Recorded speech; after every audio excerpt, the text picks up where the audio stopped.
رب قربنا وباركنا لنعمل صالحا في يدي رسالة التغيير. Bismillahirrahmanirrahim. Assalamualaikum warahmatullahi wabarakatuh. Kaum muslimin yang dimuliakan Allah Subhanahu wa taala. Pertama-tama marilah kita panjatkan syukur kehadirat Allah Subhanahu wa taala sehingga pada kesempatan kali ini kita dapat bersua kembali di channel Hidup Berkah. Berikutnya semoga selawat dan salam senantiasa terlimpah curahkan kepada junjungan dan qudwah kita Nabi Muhammad sallallahu alaihi wasallam beserta keluarganya tercinta, para sahabatnya terkasih dan umatnya hingga akhir zaman. Kaum muslimin yang dimuliakan Allah Subhanahu wa taala, Al-Fakir pada kesempatan pagi hari ini akan menyampaikan satu hadis Nabi SAW. Yang hadis ini sangat luar biasa. Karena hadis ini kemudian menjelaskan salah satu wasilah untuk taqarrub dekat kepada Allah Subhanahu wa taala. Dalam sebuah hadis yang diriwayatkan oleh Imam Bukhari dari sahabat Utsman bin Affan, beliau menyampaikan, khairukum man ta'allamal Qur'ana wa 'allamahu. Orang yang terbaik di antara kalian. Kum di sini kembali kepada al-muslimun, yaitu orang-orang muslim. Adalah orang yang mempelajari Al-Qur'an dan mengajarkannya. Salah satu sebab Allah Subhanahu wa taala menaikkan derajat orang-orang beriman adalah kedekatan dan keakraban mereka dengan Al-Qur'an, dengan kitab Allah Subhanahu wa taala. Dan Al-Qur'an adalah khairuz zat, sebaik-baiknya bekal. Dia adalah book of guidance, dia adalah buku petunjuk. Dia bukan buku yang berisi kisah-kisah yang tidak memiliki arti sebagaimana dituduhkan oleh para orientalis barat, tapi adalah buku yang syarat makna, yang luar biasa. Tidak akan pernah kering pena menuliskan tafsir, kandungan, kajian, makna, hukum, hikmah yang tersirat dalam setiap untean ayat-ayat Al-Quran. Dan kemuliaan Al-Quran itu tidak terbatas sampai di situ. Bahkan setiap bacaan dari Al-Quran itu memiliki nilai yang istimewa di hadapan Allah Subhanahu wa taala. Al-Imam At-Tirmizi dari sahabat Abdullah bin Mas'ud, beliau menyampaikan baginda Nabi SAW bersabda, "Man qara'a harfan min kitabillah falahu bihi hasanatun wal hasanatu bi asyri amsalihha." Barang siapa membaca satu huruf dari kitab Allah, yaitu Al-Quran, maka dia mendapat satu kebaikan. Dan satu kebaikan itu akan dilipat gandakan menjadi 10 kebaikan yang serupa. Wala aqulu alif lam mim harfun, dan aku tidak mengatakan alif lam mim itu satu huruf. Walakin alifun harfun, wa lamun harfun, wa mimun harfun. Tapi alif satu huruf, lam satu huruf, mim satu huruf. Jadi baca alif lam mim membaca 3 huruf dan mendapat 3 kebaikan. Dan 3 kebaikan itu akan dilipat gandakan dengan 10 kebaikan yang serupa.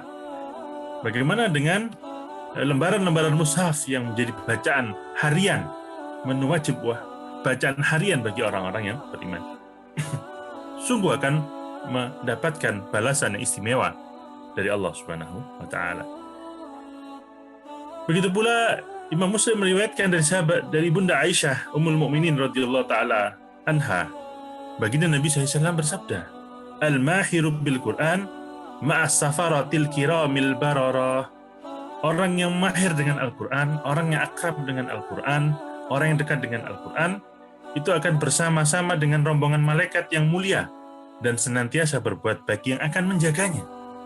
Sebab wasilah hifdzah, penjagaan dari Allah Subhanahu wa taala melalui para malaikatnya adalah kedekatannya dengan Al-Qur'an. Walladzi yaqra'ul Qur'ana huwa yatata'ta fihi wa huwa 'alaihi syakun lahu ajran. Dan barang siapa yata'ta, kesulitan, terbata-bata dalam baca Al-Qur'an, wa 'alaihi syakun, dan dia merasa berat karena baru belajar, tapi dia memaksakan diri terus belajar sampai dia bisa mahir membaca Al-Qur'an, ia akan mendapatkan 2 pahala. Kesulitan, keberatan dalam membaca Al-Quran, menyisihkan waktu di waktu-waktu yang sibuk manusia dengan berbagai macam aktivitas, itu akan mendapatkan pahala dari sisi Allah Subhanahu wa taala. Innal ladzi laisa fi jawfi syai'un minal Qur'an ka baitil kharib. Dalam sebuah hadis yang diriwayatkan Imam Tirmizi, beliau menyampaikan baginda Nabi SAW bersabda, sesungguhnya orang yang di dalam hatinya tidak ada rasa cinta kepada Al-Quran, tidak ada hafalan dari Al-Quran, tidak ada kedekatan dengan Al-Quran, tidak ada kerinduan untuk membaca Al-Quran, tidak ada kerinduan untuk menghadirkan makna-makna Al-Quran dalam kehidupannya, maka dia laksana bangunan yang roboh, bangunan yang rapuh, ya, dalam pandangan Allah Subhanahu wa Ta'ala. Adapun orang yang dalam hatinya ada Al-Quran, ada hafalan Al-Quran, ada kerinduan terhadap Al-Quran, ada kedekatan terhadap Al-Quran, maka dia laksana bangunan yang kokoh, walaupun mungkin secara fisik terlihat ringkih. Imam Muslim meriwayatkan dari sahabat Abu Umamah Al-Bahili radhiyallahu ta'ala anhu, beliau bersabda, "Iqra'ul Qur'ana fa innahu ya'ti yaumal qiyamah syafi'an li sahibihi." Perbanyaklah membaca Al-Quran, karena Al-Quran itu akan datang pada hari kiamat memberikan syafaat, pembelaan bagi ahli-ahli Al-Quran. Maka Al-Fakir menasihatkan kepada diri Al-Fakir sendiri, kepada kaum muslimin melakukan Allah Subhanahu wa Ta'ala. Mari kita manfaatkan waktu-waktu kita itu untuk senantiasa dekat dengan Al-Quran. Salah satunya adalah dengan memperbanyak bacaan Al-Quran. Minimal ba'da salatul maktubah, salat-salat wajib itu, kemudian kita ada waktu khusus barang beberapa menit untuk kita membaca 1-2 lembar dari mushaf yang mulia ini untuk mendapatkan kemuliaan dan keberkahan dari Allah Subhanahu wa Ta'ala. Karena barang siapa yang sering membaca Al-Quran, senantiasa meluangkan waktu untuk membaca Al-Quran, kelak di yaumul qiyamah, ya, dengan izin Allah Subhanahu wa Ta'ala, maka Al-Quran itu akan datang memberikan syafaat pembelaan dengan izin Allah Subhanahu wa Ta'ala bagi sahabat-sahabat. Dalam sebuah hadis yang diriwayatkan dari Imam Ibnu Hibban dari sahabat Jabir bin Abdullah, baginda Nabi SAW bersabda, Al-Qur'anu syafi'un musyaffi'. Al-Quran itulah kitab yang menjadi pembela dan bisa diminta pembelaan dengan izin Allah Subhanahu wa Ta'ala. Wa mahillun musaddaq, dan dia adalah kitab yang menjadi imam dan pedoman dalam kehidupan manusia. Man ja'alahu amamahu qadahu ilal jannah. Barang siapa menjadikan Al-Quran sebagai penunjuk jalannya, mengambil hukum-hukum yang ada dalam Al-Quran, mengambil untayan-untayan hikmah yang terkandung dalam Al-Quran, dan dijadikan sebagai guidance, petunjuk dalam menjalankan kehidupannya, qadahu ilal jannah, maka Al-Quran itu akan menuntunnya ke dalam surganya Allah Subhanahu wa Ta'ala. Wa man ja'ala khalfahu syaqahu ilan nar. Barang siapa meletakkan Al-Quran di belakangnya, Al-Quran hanya dijadikan sebagai pajangan, ya, kemudian tidak diambil hukumnya, tidak diambil hikmahnya, bahkan ditaruh di belakangnya hanya sebagai hiasan semata, maka Al-Quran itu akan menyeretnya dan menggiringnya ke dalam neraka. Waliyahzubillah. Dalam riwayat yang lain, Imam Muslim menyampaikan, Innallaha yarfa'u bihadzal kitab aqwama wa yadau bihil akharin. Ya, Allah Subhanahu wa Ta'ala mengangkat satu kaum menuju kemuliaan karena mereka dekat dengan Al-Quran. Mereka mereka rajin baca Al-Quran, mereka rajin untuk menghafal Al-Quran, mereka berusaha untuk menggali hikmah, hukum yang ada dalam Al-Quran. Kemudian mereka jadikan, ya, sebagai pedoman dalam kehidupan mereka. Mereka aplikasikan dalam kehidupan mereka. Maka Allah akan angkat derajat satu kaum itu.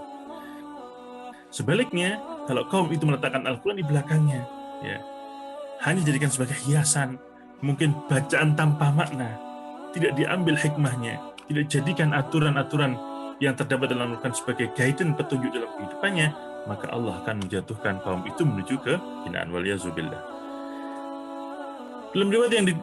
Dalam hadis yang diriwayatkan Imam Abu Daud dan Tirmizi, beliau menyampaikan baginda Nabi SAW bersabda, yuqalu li sahibil Quran iqra.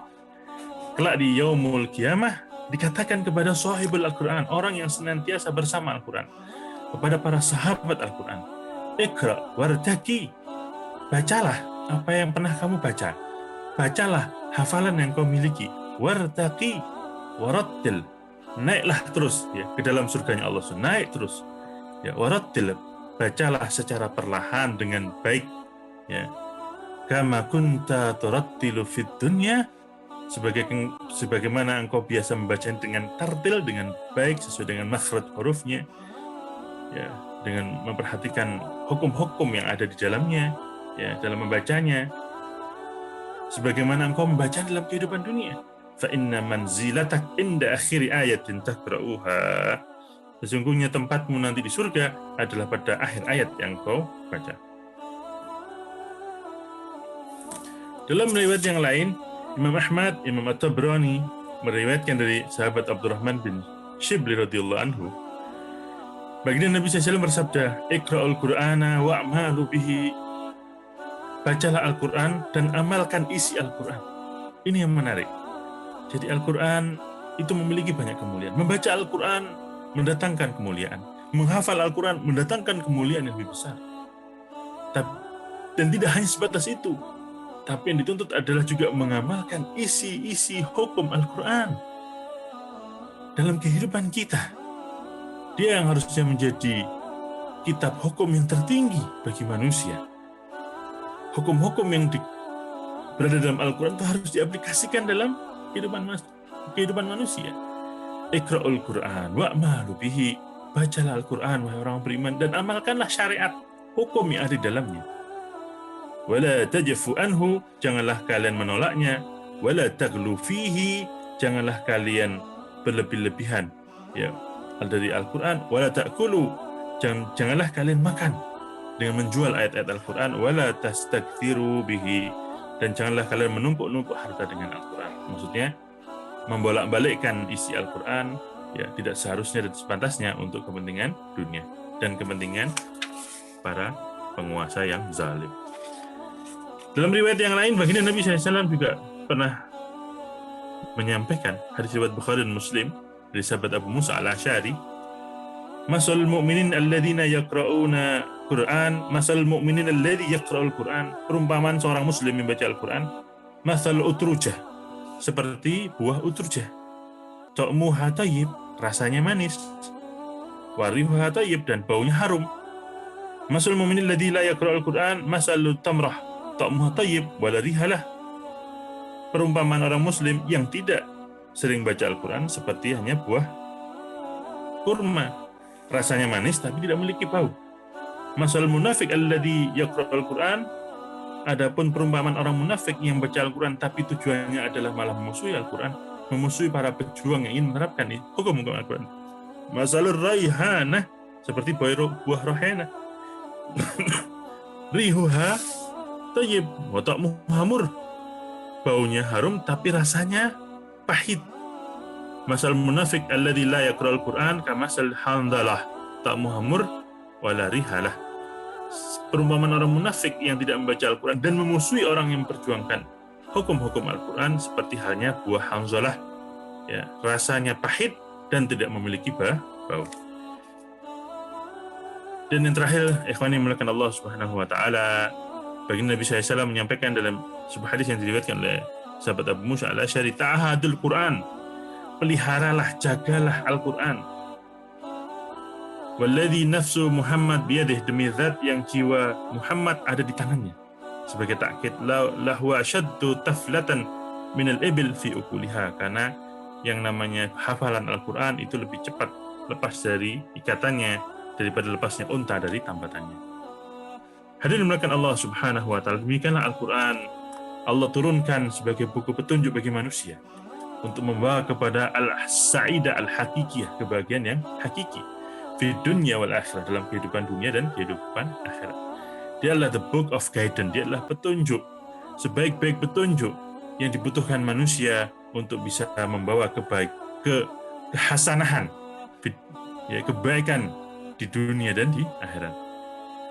Maka tidak ada pilihan bagi orang beriman kecuali berusaha untuk senantiasa dekat dengan Al-Quran, gemar membaca Al-Quran, memperbaiki bacaan Al-Quran, memperbanyak hafalan Al-Quran, dan tidak kalah penting memahami hukum hikmah yang terkandung dalam Al-Quran untuk kemudian bisa diaplikasikan dalam kehidupan, menjadi pegangan, pedoman bagi orang beriman untuk bisa mewujudkan hakikat ketakwaan yang karena itulah manusia diciptakan oleh Allah Subhanahu wa taala.